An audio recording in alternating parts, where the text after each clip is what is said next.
How's it going, guys? Oddball Gloves here. I'm finally reviewing my Marucci Capital Series Custom Infield Glove. So I won this in a design giveaway on Instagram. It was run by Glove Cowboy. I'm sure you're familiar with Glove Cowboy. If you're not, obviously go give him a follow. The he's the guy behind all the cool stuff that's coming out with Marucci right now. And so obviously, if you're not following him, definitely give him a follow. But so I was one of the people who won. I believe there are four. I designed mine after the Woodstock poster. If you're not familiar with it, it's on my page, or you can just look it up. But red shell, light blue web, binding welting, green stitching, blonde patch, and blonde laces. And on the side here has flower child. I'm a bit of a hippie, and so this glove is awesome. They normally go for $400 custom, so it's their version of the A2K Pro Preferred. And I don't have any experience with Pro Preferred, but I do have experience with A2K, and so I'm going to try to base this off of that as best as I can. It is, so on the thumb here, instead of like an M or something like that, it has some stamping there, which I think is pretty cool. It's very unique. And actually a lot of the stamping on this glove is very unique.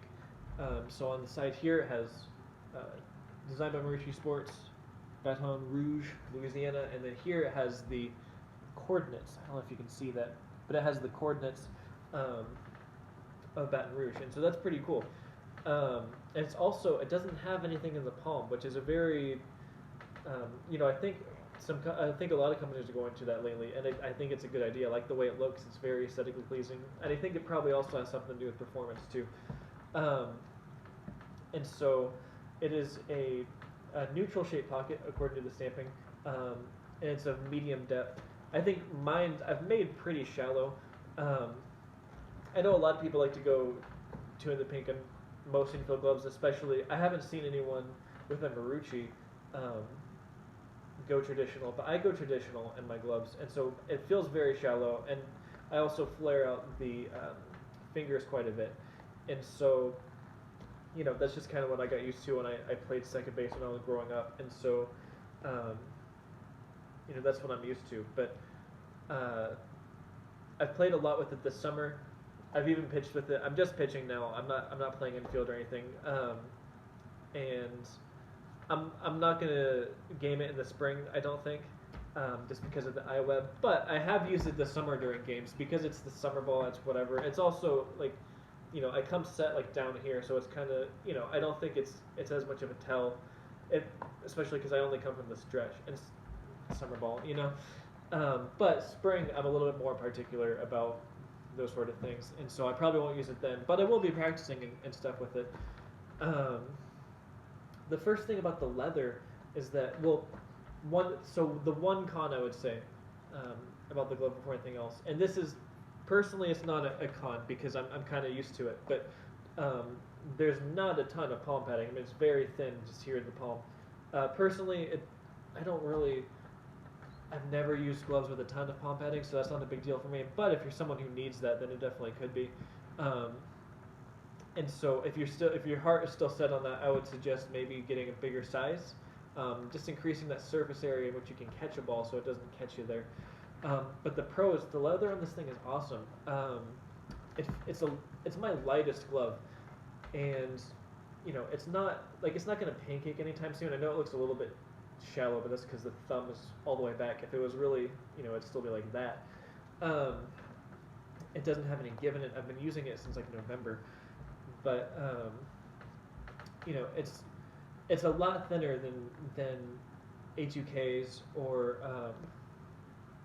I guess my 44, which isn't quite a fair comparison because 44 is $185 compared to $500 $400. But you get my drift. Like it's a thinner leather. Not to say that it's a worse quality, but it's definitely thinner. And it's definitely lighter, which would be good, I think, if you're at short or especially third and you need like a quick reaction, right?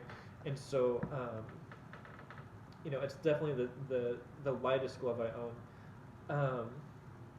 I like the way it's broken in a lot. It's not quite forming my hand just yet, but it's pretty close. I mean, it's almost there, and I can fully close it. This is how I've broken it in. I've broken it in like a pitcher, I know other infielders don't break their gloves in that much, but I've, you know, that's just how I've, even like playing second base, I always, you know, that's why I don't play second base anymore. But you know, it has a very distinct pocket. I've flared it just the way I want to. Sometimes with expensive gloves, even that's a problem of getting it to form exactly the way you want it to. This flared perfectly, no issues there. Um, the inserts are, they're not thick. Like nothing on this glove is really thick, but it's sturdy, if that makes sense. You know, I keep what I'm used to is the thicker the glove, the better, like the A2K or something like that, right? But it's you know, it's a bit thinner, but at the same time, it doesn't seem like it's giving any of that support away, you know. And so, I like this glove a lot. I would definitely get one to pitch in for sure. The customizer is awesome. I've liked, you know, 44 is kind of the gold standard for customizers in my opinion. But Marucci's making some serious leeway into that. So I like messing with their customizer a lot, and so this was a really fun project to work on. And so thanks to Glove Cowboy once again for the glove. I really appreciate it. It's been awesome. And I think that's all that I have for this video. But if you guys have any questions or comments, leave them below. Message me on Instagram @OddballGloves. I will be happy to answer them. So thank you.